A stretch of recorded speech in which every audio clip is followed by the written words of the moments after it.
Let's talk boundaries. Hello everyone, I'm Sarah from Everyday Starlet. Welcome to my channel. I make videos to inspire you to be the star of your own life. Today I want to talk to you about boundaries. It is a big topic, so I'm probably just going to scratch the surface when talking about boundaries, but this was a requested topic. I had a really great question in response to a previous video, actually my video about infidelity, and I wanted to dive into this deeper. The question was essentially about knowing where your boundaries are and knowing when they are appropriate boundaries or inappropriate boundaries, and also when people have been in, say, toxic, unhealthy, or abusive relationships, not really knowing when a boundary is actually appropriate and when it's not. So I want to dive into some of those topics. The video where this question came from was actually my video about infidelity and my fatal attraction breakdown. So if you want to check out that video, I highly recommend it. But the idea was that I stated in that video that one of the ways that I have avoided having a pattern of infidelity in my past relationships was because I simply don't tolerate it. And in my past, when a partner has crossed a line when it came to infidelity or something that was a boundary for me that wasn't necessarily full-on infidelity but felt like it was crossing a boundary there, I was willing to stand up for myself and walk away. Because of that, and because I'm very clear with my no tolerance policy about infidelity early on, it hasn't really come up for me a lot in relationships. How do you know when a boundary is appropriate and when it's not? And how do you know where to find that line? And really in anything, but I'm going to focus this maybe a little bit more on infidelity because that's where the question came from. So first of all, if you're not somebody who's super comfortable with setting boundaries, you're not alone. Most people have trouble setting boundaries. It is a big fear of a lot of people, and it's not something that we get taught often as young people, even though it is super important for us to learn. So most people have some discomfort around setting boundaries, some more than others, and there are some people who are very comfortable setting boundaries in certain situations and not as comfortable setting boundaries in other situations. And that's going to vary from person to person. So if you are not totally clear and comfortable in setting boundaries, you are not alone. So please don't feel ashamed of that or like there's something wrong with you because you're afraid to set a boundary or you're not really comfortable or don't really know how to set a boundary, because most people don't have a huge comfort level with this, because you see it on social media all the time, like set a boundary, we just need to have boundaries, and we talk about it as if it's just this, like, it's a given. I understand how that can sort of feel a little bit intimidating if you're somebody that doesn't have a lot of experience setting boundaries. You can be like, okay, that's great to just tell me to set a boundary, but I don't know how to do that, or when I should do that, or when I shouldn't. So if you're feeling overwhelmed by it, please understand it's normal. There's nothing wrong with you. It's just something that you just need to work on. And be patient with yourself. When you're first learning how to set boundaries, learning what your boundaries are, it's really important to have a lot of patience and compassion with yourself, because it's not an easy thing for most of us to do. And honestly, I did not grow up in a home where boundaries were a common thing. I did not grow up in a home learning or being taught how to set boundaries. I had to learn how to do it myself. And I will admit that there is parts of my personality, I'm pretty stubborn, that have made it a little bit easier in certain situations for me to set boundaries as opposed to other situations. But I've still struggled with it too, and I've struggled with it in certain situations and not in others. I mean, I know very often in my family life, I don't set boundaries nearly as much as I do, say, in my work life, and I haven't been great at setting boundaries as much in my romantic life sometimes. In some aspects, I am. In some aspects, I'm not. Sexually speaking, I'm good at setting boundaries. I'm good at being like, yep, I'll do that, but I won't do that. I'm really comfortable with that. Just something that I've developed over time.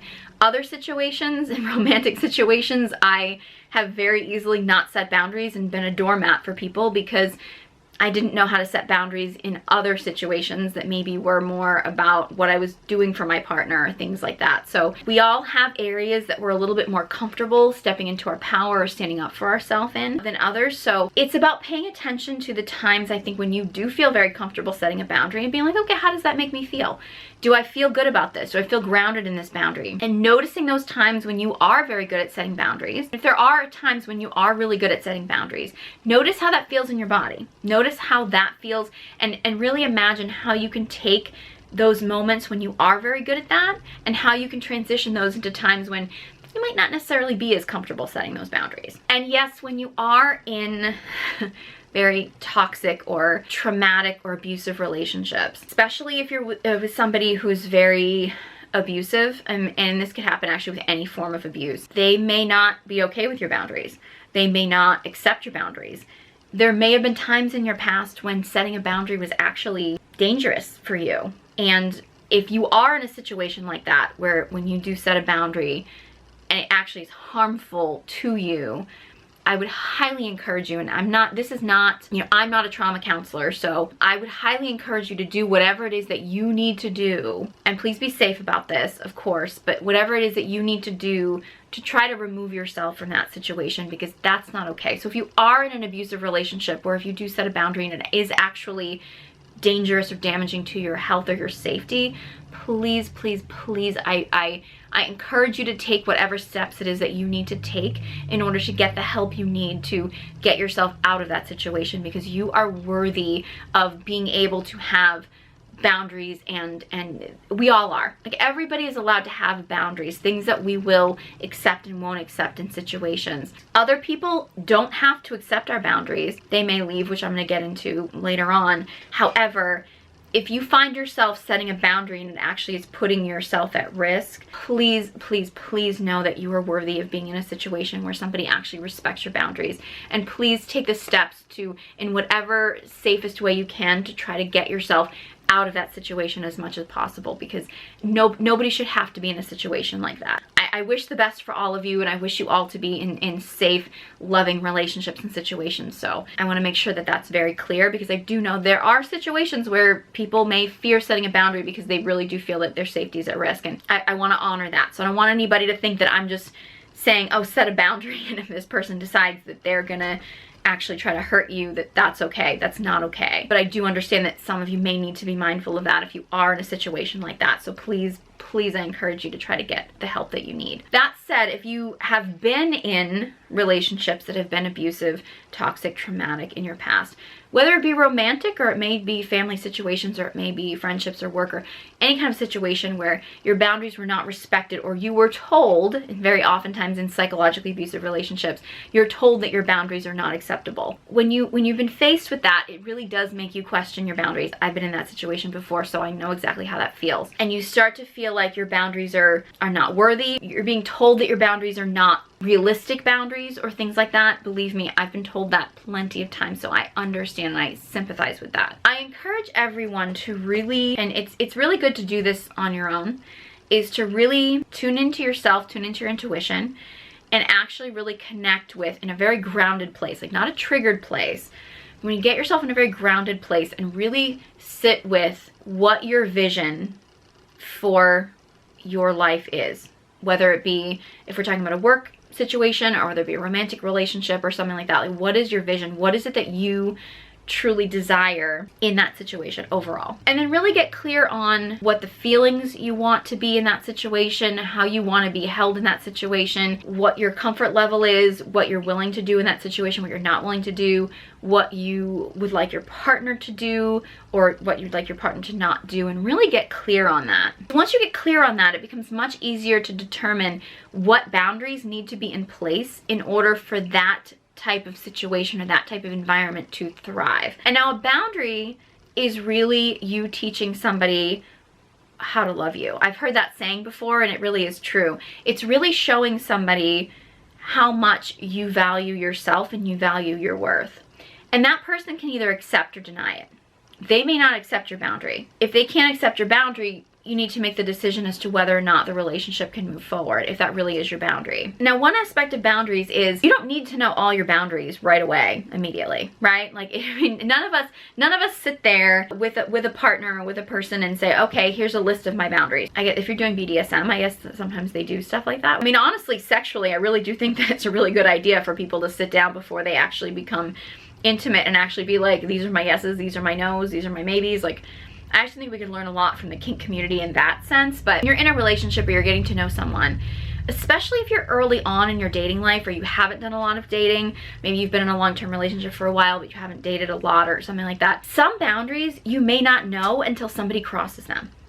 And that's okay. That's okay. It's okay for you to not know everything right now in this very moment. There may be a situation where somebody does something and you're like, oop, that's boundary. Not okay with that. And it's up to you to decide whether or not you think that that boundary is something that you believe is a deal breaker for the relationship, or if that boundary is just something that you need to establish with this person that, okay, from now on, I will not accept this behavior. For the feminine to create boundaries, it's really important for the feminine to create boundaries in a sense of not necessarily telling the masculine what to do. That's not really a boundary. Like, you can't talk to this other woman. That's not really a boundary, that's an order. Like, you're essentially directing him for what to do. And most masculine men are not gonna like that. Even if they don't mind doing the thing that you told them to do, they're probably not gonna respond to that very well. The masculine doesn't necessarily respond as well to direct orders that way, especially when they're coming to their feminine partner. That's not what they're looking for from a feminine partner. They may respond that way if it's their drill sergeant, but like,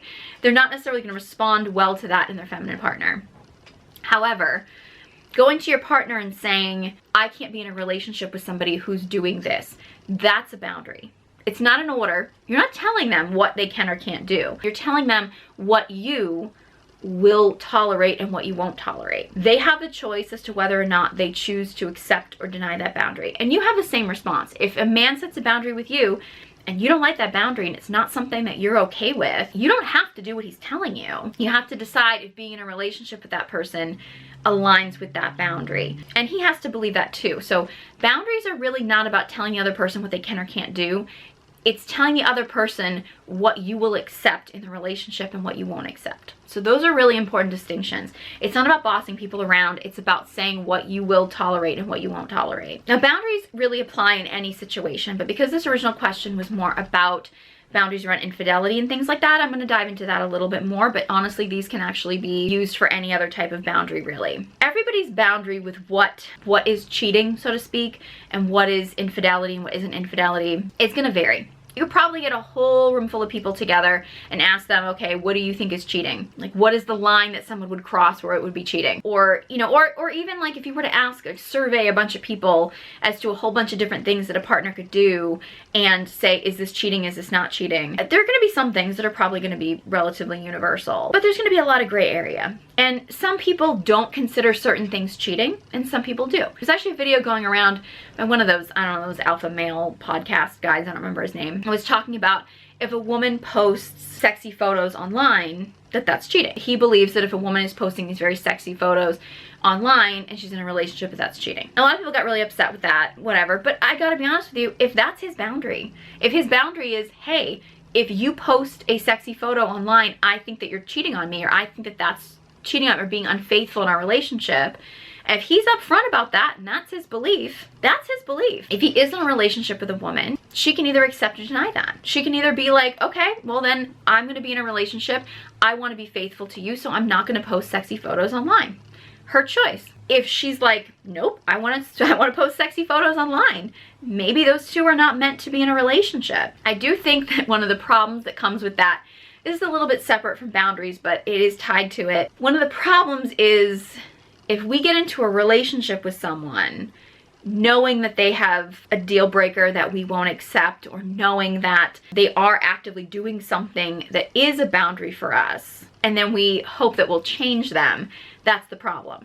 So for example, if he were to get into a relationship with a woman who's posting sexy photos online and then was like, well, you can't do that anymore because that's cheating, it's like, well, she's really being the person that she was before. You wanted to be with her, but now you want to change who she is. It's really no different than, say, for example, if somebody says, I won't get into a relationship with a smoker, and then they start dating someone who smokes, and they're like, well, I'll just change them. I'll just get them to quit. I'll just get them to quit. Well, that's not really realistic, right? They might want to. They might quit. That same woman may decide she doesn't want to post sexy photos anymore, that she's in a relationship. They may change, but that needs to be established ahead of time, and not just being in a relationship with somebody who's constantly hoping that person will change. That's not fair to either one of you. So a boundary is really only unrealistic if you go into a relationship knowing that this person is not going to be able to abide by that boundary. Then it's unrealistic. Like, it's, again, if you have a boundary saying I won't date a smoker, and then you date someone who smokes, and you're like, well, no, I have a boundary against that. It's like, well, you got involved with somebody who you knew was a smoker. So it's not that that's an unrealistic boundary to have, But if you're choosing somebody who can't fit that boundary, that's not really honoring that boundary for yourself or for that other person. So, and that's just, it's a recipe for disaster, really. Your boundaries are never unrealistic because your boundaries are you. The only time I would say that a boundary would be possibly unrealistic is if it's coming from unresolved trauma. I would highly recommend that you work through that trauma and then figure out where your boundary is. So if your boundary is really coming from a very triggered response from a past trauma that may not even be what the actual situation is. So your, I don't know, your partner, let's just say something, for example, big boundary with you is your partner being on time. And your partner has to be on time, and that boundary has come from a fact that you felt abandoned in your childhood. And your partner really does make an effort to be on time. They really do. But they end up beyond their control, end up in a situation where they had to be late. If you start going into this whole triggered reaction of, you know, panic because you felt abandoned and all that kind of stuff, and you're projecting your own trauma onto your partner, who genuinely did try to do what they said they were gonna do, they just weren't able to do that because, you know, life got in the way. That's not necessarily coming from a grounded boundary, that's coming from a fear. So when your boundary is coming from a fear or trauma or trigger, it's really important to get to the root of that. So I'm not saying that necessarily if your trigger can sometimes wake you up to a boundary, it absolutely can. But you don't want your boundaries to come from triggers. You want to make sure that you can be very grounded in your boundary. So if you respond to a boundary by being triggered, doesn't mean that it shouldn't be a boundary, but it probably means that you need to get to the root of what that issue is and make sure that your boundary is actually your true boundary and it's not just a trauma response. That's something that, you know, is a pretty deep dive as to knowing the difference between those things. I could do a follow-up video, or I could do a whole masterclass or something in boundaries and things like that. I'm just scratching the surface here when it comes to boundaries, but typically a very grounded boundary is gonna feel very opening, but it's gonna feel very stable. A triggered reaction is gonna feel very unsettling. It's gonna feel very closed down because it's gonna come from fear. That kind of contracted feeling when a boundary doesn't mean that it's not an appropriate boundary. It just means that you obviously are not stable and rooted in that boundary. And you need to figure out how to get yourself stable and rooted in what your actual boundary is. So being stable and grounded in the boundary is really key. Your boundaries are never unacceptable. They're individual to you. I mean, I would say the only time that a boundary would really be completely unrealistic is if it's not humanly possible, right? So, I don't know, for example, say, you know, you have a partner you're dating and you're like, you can't ever speak to another woman ever again. Now, personally, if I could wave a magic wand and a man I was in a relationship with would never have any interaction with another woman ever again, I would do it, not gonna lie. But is that really realistic? No, obviously.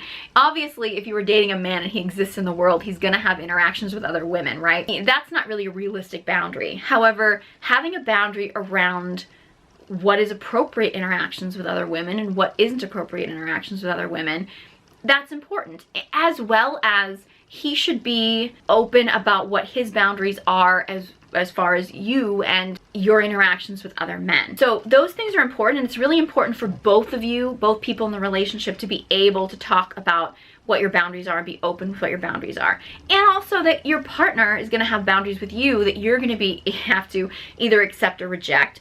And he's not really allowed to put boundaries on you that you can't abide by.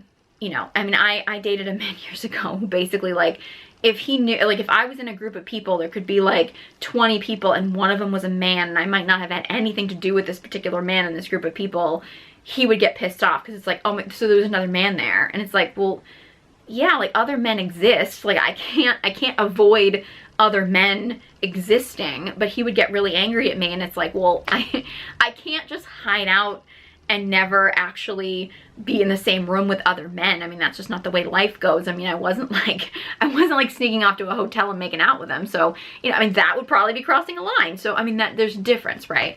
Like, what is humanly possible? That's really the standard. What your specific boundaries are around infidelity and where that line is and what you're comfortable with, it's gonna be individual. Because the question that sparked this video idea came from my infidelity video and explaining how I have a zero tolerance policy for infidelity and how I will walk away when boundaries get crossed in that situation. And they asked about trauma and triggers. I wanna share my story, the story that kind of inspired that video, because obviously every situation is going to be unique, but I do think that my situation that actually inspired me to say that in that video. My own personal story may be helpful to you, and I do think actually is a pretty good example of exactly what the question was asking. So this was quite a while ago, many years ago. I had actually been in a relationship. It was incredibly toxic. He may have actually been a sociopath. I didn't understand this kind of stuff at that time, but he was for sure a high-level narcissist if he wasn't a sociopath. He was very psychologically abusive, verbally abusive, emotionally abusive. When that relationship ended, I was a mess. I was an absolute complete mess. And I did not have back then the tools that I do now to deal with traumas, triggers. I didn't have the knowledge of, you know, things like narcissistic abuse or psychological abuse or anything like that. So I didn't really have any tools to deal with it. I was really just, you know, distracting myself with other things, and I was just sort of trying to get through life and kind of slowly sinking into a pretty deep depression. And I didn't date anyone for a while.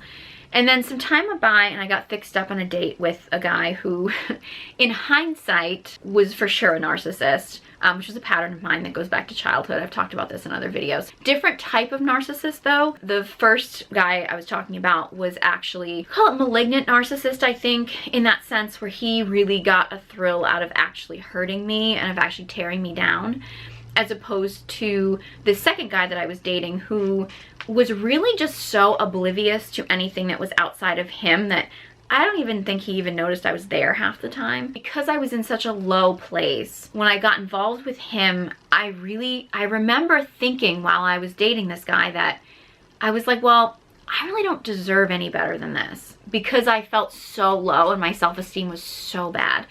And because he wasn't actually like trying to hurt me, I saw that as a good sign. Like I was literally like, okay, well, he's neglectful and he's irresponsible and he's not really putting in any kind of effort or really caring about me at all, but like at least he's not trying to hurt me. Like that was the place I was in emotionally. Not a good place, and I would not recommend or wish that on anybody, but that was just where I was at the time. So just so that you know, I was not in a great place for boundary setting. I was not in a great place for knowing and owning my worth at all. So the relationship went on for a few months, and I've been a really big pushover for this guy, even though, to be honest with you, I don't even really think I even liked him that much.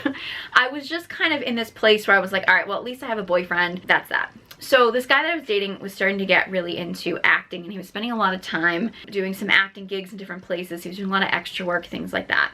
He was also a camera whore, so like anytime there was a camera on him, he had to be in front of the camera.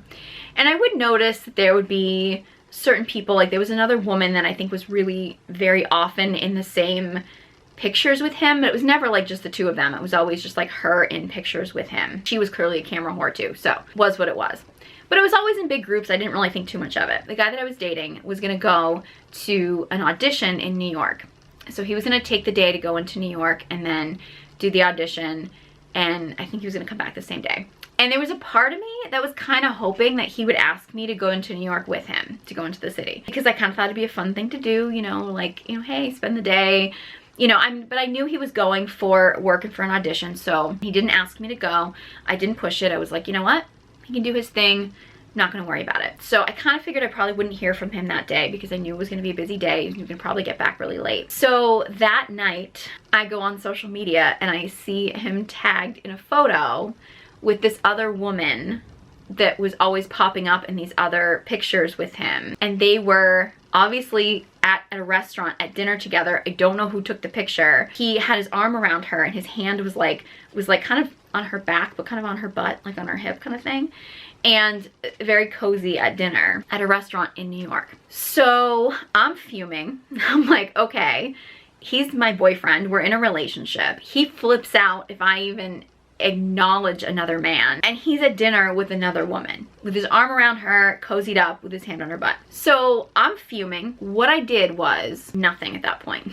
I actually said, you know what? As angry as I am, as much as I'm like storming around my apartment pissed off and like letting off steam, I waited until he contacted me. That's a big thing that I do personally. I don't tend to reach out to guys. Sometimes with texting, if I'm in a relationship, been in a relationship with someone for a while, sometimes I will reach out to them and ask them a question or something over text, but I rarely ever initiate conversations. For me, I feel like if the guy reaches out to me, then he's in the mood to talk and he's ready to talk. Because like oftentimes when you talk to a guy, like he can be like, well, I can't talk right now. And it's like, I wanted to make sure that he was calling me so I knew he was able to talk. So I waited until he called me. He called me the next day, evening actually. Didn't hear from him for a while, so it was all my willpower to not actually reach out to him. And I said, nope, I'm gonna wait until I hear from him. And I said, all right, I'm gonna wait and see if he tells me about this. If he has an explanation, what he says, I'm gonna wait and see what he offers for information. I was like, hey, so how was your trip? How was your audition? How was your this? I'm like kind of like just asking him stuff, and he's not giving me anything. He's not saying anything about anything, not saying anything about her, not anything. So I basically told him that I saw the photo, and he was like, oh yeah, you saw the photo? Oh yeah, it was a good photo, huh? Like it was nothing.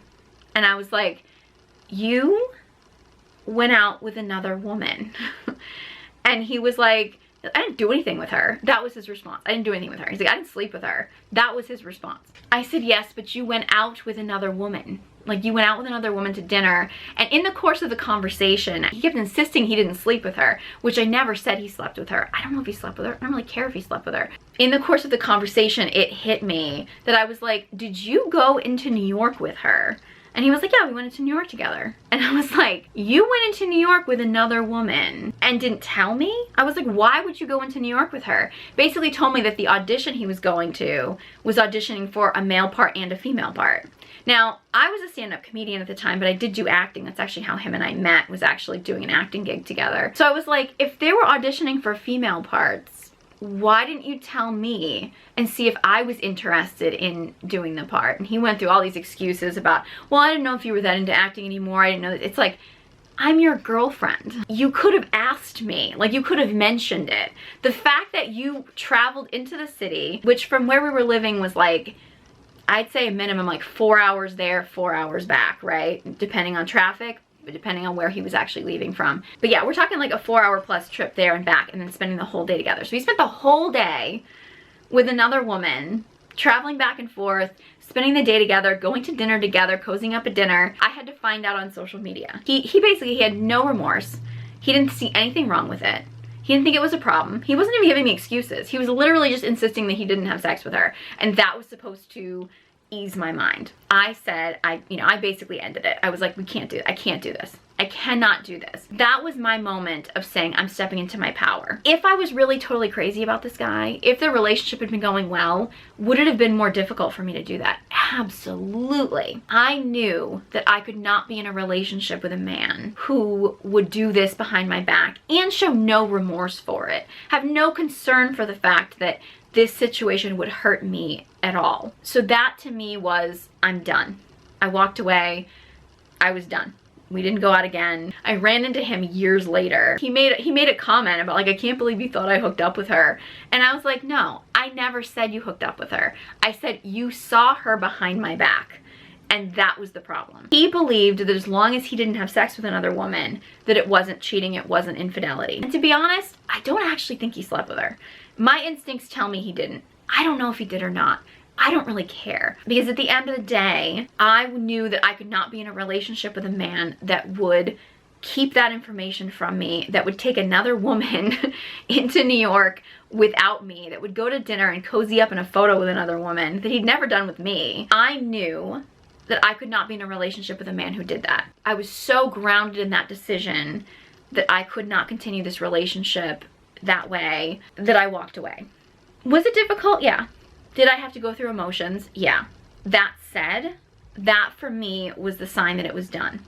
And I really do believe that in doing that, it was such a way that I could honor myself and honor my worth. And it really did wake me up to not putting up with that behavior in future relationships. Because I put up with behavior, I put up with toxic behavior, I put up with a lot of toxic behavior just because I'm very good about having boundaries around infidelity. I don't want you to think that I have always been great at having boundaries around everything. I've let myself get taken advantage of more times than I care to think about in my younger years. This moment in that relationship was for me a symbol of actually owning my worth and saying, I will not be in a relationship where this is what's being served. And I look at that as actually a beautiful reminder of when I actually realized what my boundary was and actually being able to stand up for that. So when I go into relationships, when I went into relationships in the future, it was much easier for me to be very grounded in that yeah, no, I will walk away, because I proved to myself that I was willing to walk away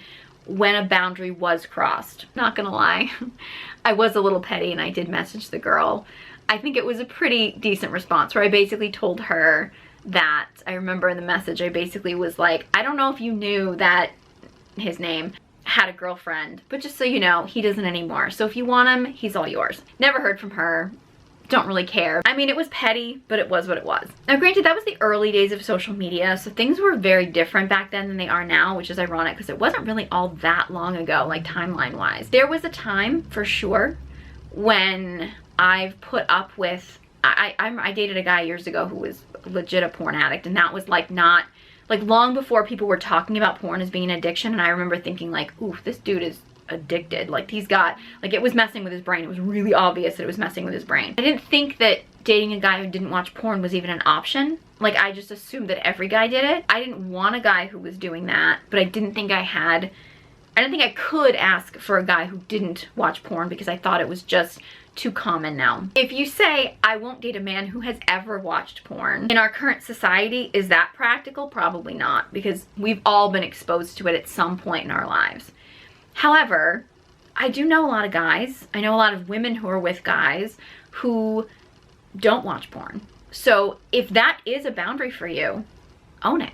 I think it's believing that people are out there who actually will live up to your boundary. If that's a boundary for you, honor it. As somebody who spent a few years as an Instagram model, I can honestly assure you, and I wanna make this very clear, that I know a lot of Instagram models. I've known a lot of lingerie girls. I've known a lot of OnlyFans girls and stuff over my years of doing lingerie modeling on Instagram, you know, through brands and things like that. Some I've stayed in touch with, some I haven't, but I can assure you that the vast majority of these girls are not trolling for your man. Like, they're not trying to get your man. Most of them are in relationships. Most of them are in happy relationships.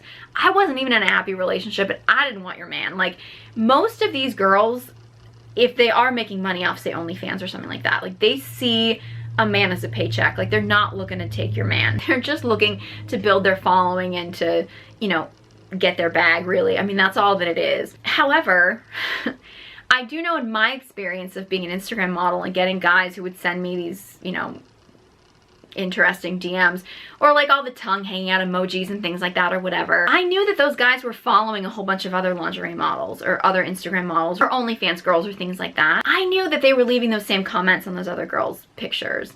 I knew I wasn't special to them. Like, I knew I wasn't unique. Even someone who was actually posting lingerie photos and stuff on Instagram, if I saw a guy who reached out to me who I was interested in and he was following a lot of those girls, I would have a problem with it. I would. I mean, I would be uncomfortable with it. So like, if you are uncomfortable with a guy who's following a lot of random women, a lot of, you know, bikini models or something like that on social media, and you're not comfortable with it, that's a perfectly legitimate boundary to have.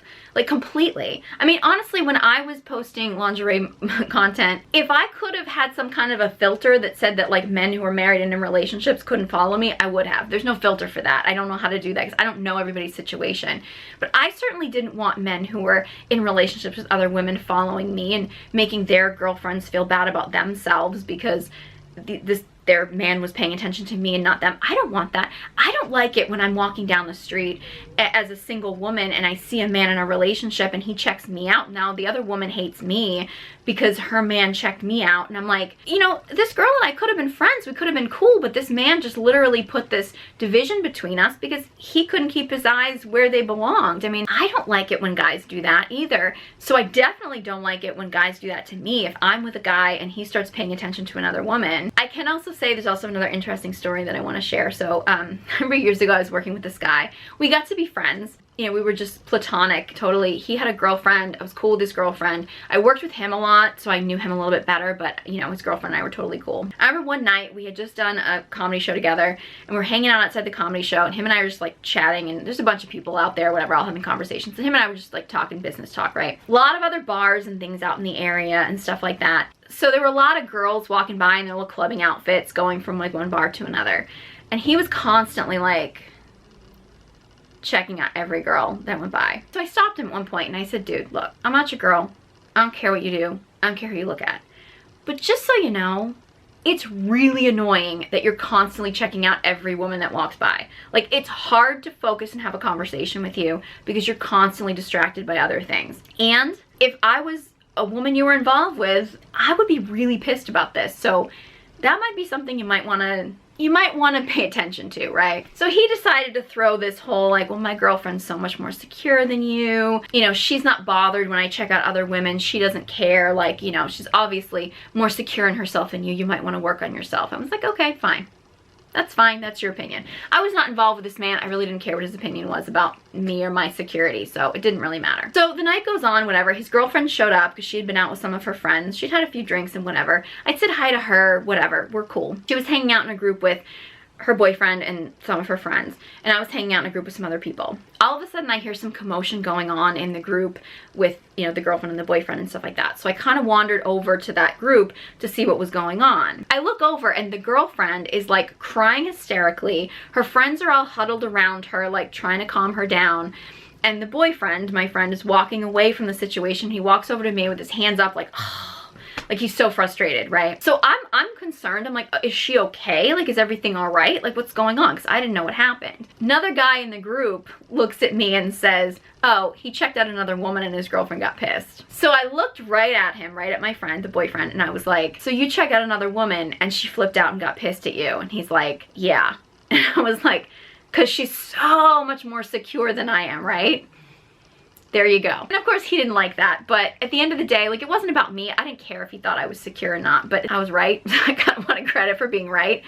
But also, guys will say these kind of things to women they're not even in relationships with. I mean, this guy was trying to shame me for like setting a sort of a boundary. I mean, I didn't really care if he listened to the boundary or not. We weren't in a relationship. I was just pointing something out to him that was annoying because I thought, okay, I want to leave this man better for the next person and I want him to be better for his girlfriend and for everybody. But at the end of the day, he tried to shame me for bringing that up, telling me I was insecure, blah, blah, blah. Turned around, ended up not listening to me and getting screwed over because now his girlfriend was pissed at him and was making a huge scene and everybody was mad at him and thought he was the bad guy. Couldn't understand why, when it's like, well, if you'd listened to my boundary and my advice about that boundary with your girlfriend, you probably would have been better off. But, you know, some people have to learn these lessons for themselves. So, you know, when it comes to these situations, I know very often when guys are like sexting with other women, or even if they're just liking and commenting on like random women's posts on social media, if they flip it around and say that it's because you're insecure, you are not insecure. The next girl will be just as insecure. Okay, the only women that are going to accept that behavior are women who are going to be so desperate to be in a relationship that they will put up with anything, and they will be building up resentment and building up resentment and building up resentment. Or they will be women who don't really care about the guy and are either just using him because they need to have a boyfriend, or using him for money, or using him for something. If a woman truly cares about a man, she will want his attention to be on her. She will crave his presence. Now, for most of us, you know, if you have a masculine partner, he's probably going to have a passion and purpose. So his attention is going to need to go to other things. But you are perfectly allowed to have a boundary around what you will accept as far as where his attention goes and what you won't accept. Is his attention going to have to go to other things? Is he eventually, sometimes when you're talking to him, is he going to start maybe watching the TV? Probably. He's human. But you determine what you are willing to put up with. I've talked about this in other videos, in that it's normal for you to get jealous if your man talks to another woman, if he checks out another woman. That jealousy is normal. Own it, honor it. I mean, I would encourage it if it's something that is triggering you, or if it's a repeated pattern or something. That's something you kind of got to work through. You got to set boundaries. If he's not willing to accept your boundaries, you got to question the relationship, and you got to talk about those things, and you got to work through those things, whether you stay, whether you go, things like that. But whatever your boundary is, whatever your comfort level is, that's yours and you can own it. Your boundaries are your boundaries. They're not unacceptable unless they're literally beyond the realm of human possibilities, right? Like if your boundary is a man can absolutely never be late to anything ever, that's probably not realistic because, you know, things happen and life happens. If you date a smoker and you're like, my boundary is that you can never smoke again, but this person really doesn't know how to quit smoking, that boundary is probably not that realistic. You got involved with this person who could not live up to that boundary. But beyond that, whatever your boundary is, whatever you're comfortable with, is what you're comfortable with. And you are not unrealistic if you want your man to not be paying attention to porn, if you don't want your man to be constantly checking out other women, if you don't want your man to be going on dates with other women, or you don't want your man to be having, crossing certain lines with women that he works with. Those are not unacceptable boundaries. And if anyone has told you that those are unacceptable boundaries, that is their problem. It's not your problem. And just because you have not had those boundaries in the past does not mean that you can't have those boundaries in the future, because you're allowed to learn from your past relationships and your past experiences, and you're allowed to learn as you go what boundaries you're comfortable accepting and which ones you aren't. As long as you just try to get really grounded in those boundaries, that's the important thing. If you're grounded in what type of a relationship you truly want, it'll be much easier for you to stay grounded in what behavior you will accept and what behavior you won't accept. So I really hope that was helpful. I hope you learned some things about boundaries. If you want to learn anything else, or you want me to dive deeper into this, maybe do a masterclass or something, let me know. Comments, suggestions, anything, leave a comment in the comment section below. I love to hear from you and I love your suggestions. If you enjoyed this video and found it helpful, please give it a big thumbs up and be sure you subscribe to my channel. If you want to learn more about connecting to your feminine energy, I have online courses you can check out. Details in the description box below, along with links to all my social media accounts. Thank you so much for watching, and I hope you join me next time.